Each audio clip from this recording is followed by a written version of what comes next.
Welcome to vibe with ஆது. இன்னைக்கு நம்ம கேராமில் பிரெட் புட்டிங் பண்ண போகிறோம். அதுக்கு நான் ஒரு 8 பிரெட் எடுத்து வச்சுருக்கேன். இது மில்க் பிரெட் எடுத்து வச்சுருக்கேன். ஸ்வீட் பிரெட்டாக இருந்தாலும் பரவாயில்ல. வீட் பிரெட்டும் சாண்ட்விச் பிரெட்டும் எடுத்துடாதீங்க. மில்க் பிரெட்டு இல்லாட்டி ஸ்வீட் பிரெட் ரெண்டில் ஏதாவது எடுத்துக்கோங்க. நான் இப்போ ஒரு 8 பிரெட் எடுத்திருக்கேன். இந்த ஓரங்களை எல்லாம் கட் பண்ணிக்கலாம்.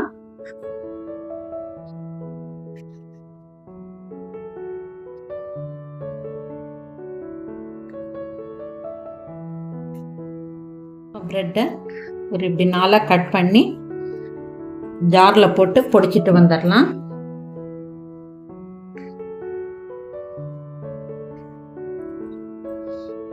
இந்த பிரெட்டெல்லாம் கட் பண்ணி போட்டுட்டேன். மிக்சியில் போய் பொடிச்சிட்டு வந்துடலாம். பாருங்க, பிரெட்டை இப்படி பொடிச்சிட்டு வந்துட்டோம். பார்த்தீங்களா, அந்த 8 பிரெட்டை ஓரமெல்லாம் எடுத்துட்டு இப்படி பொடிச்சிட்டு வந்துட்டோம். இது இருக்கட்டும். இப்போ நம்ம சர்க்கரையை கேராமில் பண்ணிட்டு வந்துடலாம். அடுப்பு பற்ற வச்சுக்கலாம். இந்த சர்க்கரைய 50 கிராம் அளவு சர்க்கரை எடுத்து இப்படி கேராமில் பண்ணிக்கலாம். அப்படியே விட்டுருங்க, கொஞ்ச நேரம் கிளறி விட்டா போதும். அதே கேராமில் ஆயிடும். தண்ணி இன்னி எதுவும் ஊத்த வேண்டாம். சூட்டுக்கு அதே கேராமில் ஆகும். தானே தண்ணி விடுது பாத்தீங்களா, அதுவே ஒரு தேன் கலருக்கு மாறும். இது அப்படியே உருகி தேன் கலராட்ட தேனாட்ட மாறும். அது வரைக்கும் பண்ணிக்கலாம். மீடியம் ஃப்ளேம்ல வச்சு செய்யுங்க. ஏன்னா ரொம்ப கருப்பாயிட்டாலும் நல்லா இருக்காது, ஒரு கசப்பு வந்துடும். தேன் கலர் வர்ற போது எடுத்துடலாம். சர்க்கரை கரைஞ்சிட்டு வருது, ஃபுல்லா கரையட்டும். பாருங்க, சர்க்கரை அப்படியே நிறம் மாறிட்டு வருது, தேன் கலர்ல வருது. பாத்தீங்களா, நல்ல கேரமில் ஆயிடுச்சு. ஆஃப் பண்ணிடுவோம். அதை இந்த பாத்திரத்துல ஊத்திப்போம். புட்டிங் பண்ற பாத்திரத்துல நம்ம ஊத்திப்போம். பாருங்க, இப்படி பாத்திரத்துல சுத்தி படுற மாதிரி கீழே ஊத்திக்கங்க. இது அப்படியே இருக்கட்டும். 4 ஸ்பூன் கஸ்டர்ட் பவுடர் எடுத்திருக்கேன். அதுல இந்த பாலை ஊத்தி கட்டி இல்லாத கரைச்சிக்கலாம். கஸ்டர்ட் பவுடர் எல்லா டிபார்ட்மெண்டல் ஸ்டோர், சூப்பர் மார்க்கெட்ல கிடைக்கும். இதுல பட்டர் ஸ்காட்ச் ஃபிளேவர் எடுத்திருக்கேன். உங்களுக்கு வெண்ணிலா பிடிக்கும்னா வெண்ணிலா, உங்களுக்கு எது பிடிக்குமோ அந்த ஃபிளேவர் நீங்க எடுத்துக்கோங்க. பாருங்க, நல்லா கட்டி இல்லாத கரைச்சிக்கலாம். பாருங்க, இந்த அளவுக்கு கரைச்சி வச்சுக்கலாம். இப்ப புட்டிங் எப்படி பண்றதுன்னு பார்க்கலாம் வாங்க. பாருங்க, பால் கெட்டியான பால் 1/2 லிட்டர் பால், கிரீம் பால் எடுத்திருக்கேன். ஒரு 1/2 லிட்டர் கிரீம் பால் எடுத்திருக்கேன். இது லைட்டா சூடு பண்ணிட்டு, காய்ச்சின பால் தான் இது. லைட்டா சூடு பண்ணிக்கலாம். காய்ச்சி ஆற வச்ச பால் இது. சூடாகட்டும். கஸ்டர்ட் மில்க போட்டு கலந்துக்கலாம் நல்லா. ஆனால் ஸ்லிம்ல வச்சுக்கோங்க. அடுப்பு பால் தீஞ்ச வாசனை வந்துட போகுது.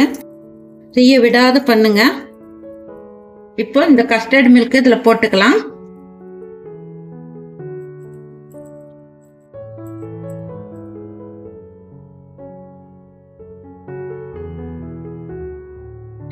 இதுல ஒரு 1/2 கப் சர்க்கரை சேர்த்துக்கலாம். ஒரு 100 கிராம் சர்க்கரை எடுத்திருக்கோம்.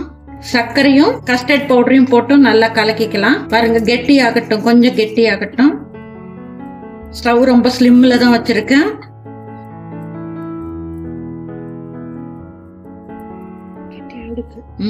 இப்போ இதுல பிரெட்டை சேர்த்துக்கலாம். இந்த பால்ல பிரெட்டை சேர்த்துக்கலாம். பிரெட் தூளை போட்டு கொஞ்சம் கொஞ்சமா போட்டு அப்படியே கலக்கிக்குங்க. ஒரு 3 ஸ்பூன் 4 ஸ்பூனா அப்படியே போட்டு கலக்கிக்குங்க. இன்னும் கொஞ்சம் போட்டுக்கலாம்.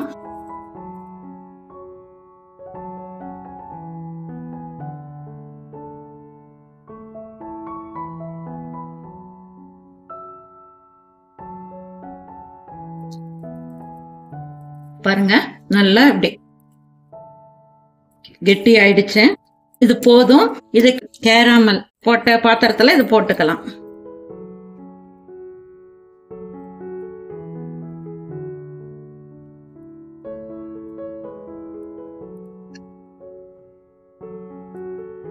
சமமா தட்டி விட்டுக்குங்க.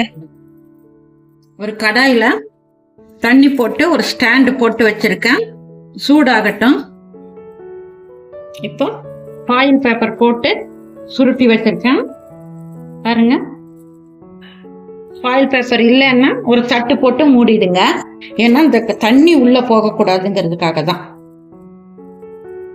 இப்போ இதை எடுத்து கொண்டு போய் கடாயில தண்ணி கொதிச்சிருச்சு, இதுல வச்சிருவோம். மீடியம் ஃப்ளேம்ல 30 நிமிஷம் அப்படியே வேகட்டும்.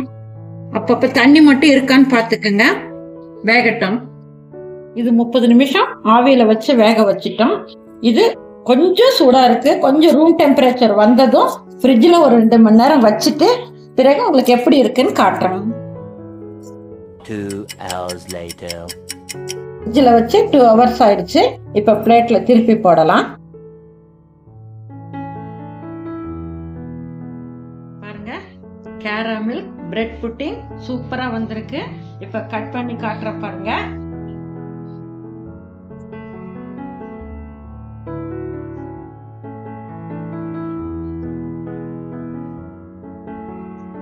பாருங்க எவ்வளவு சூப்பரா ஸ்பான்சியா வந்திருக்குன்னு. இது நீங்களும் வீட்டுல ட்ரை பண்ணுங்க, ரொம்ப நல்லா இருக்கும். இதே போல இன்னொரு ரெசிபில உங்களை சந்திக்கிறேன். பாருங்க, கேரமில் பிரெட் புட்டிங் எவ்வளவு நல்லா வந்திருக்குன்னு பாருங்க. மறக்காம லைக் போட்டுருங்க, கமெண்ட் பண்ணுங்க, சப்ஸ்கிரைப் பண்ணுங்க. சப்ஸ்கிரைப் பண்ணாதவங்க இருந்தீங்கன்னா கண்டிப்பா சப்ஸ்கிரைப் பண்ணிடுங்க.